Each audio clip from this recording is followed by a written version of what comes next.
আসসালামু আলাইকুম সবাইকে, কেমন আছেন সবাই? আজকে ছাদে উঠে গিয়েছি। ছাদে কিছু পুঁইশাক হয়েছিল, এগুলো পেড়ে নিয়েছি। আজকে আমি আমার গাছের শাকগুলো রান্না করব।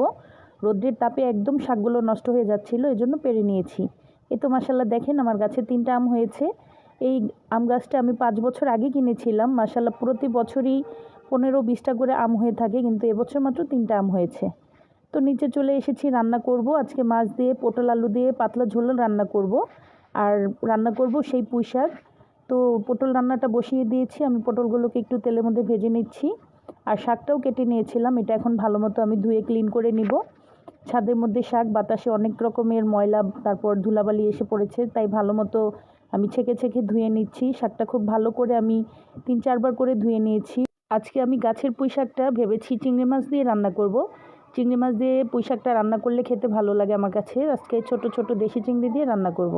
তো এইদিকে পটল ভাজা শেষ, এখানে আমি দিয়ে দিয়েছি পেঁয়াজ, রসুন, তারপর একটু জিরা বাটা একসাথে ব্লেন্ড করে দিয়েছি।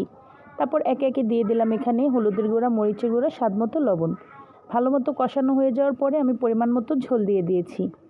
তারপর তরকারিটা যখন বলক এসে গিয়েছে, এই পর্যায়ে আমি ভাজা মাছগুলো দিয়ে তরকারিটা রান্না করে নিয়েছি।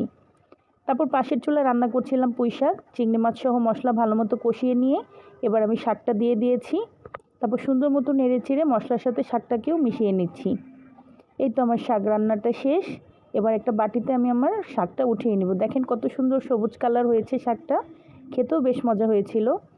তো আজকে গরমের মধ্যে এই সিম্পল খাবার দাবারই খেয়ে নিয়েছি। তো এই ছিল আমার আজকের সিম্পল রান্নাবান্না। সবাই ভালো থাকবেন, আল্লাহ হাফেজ।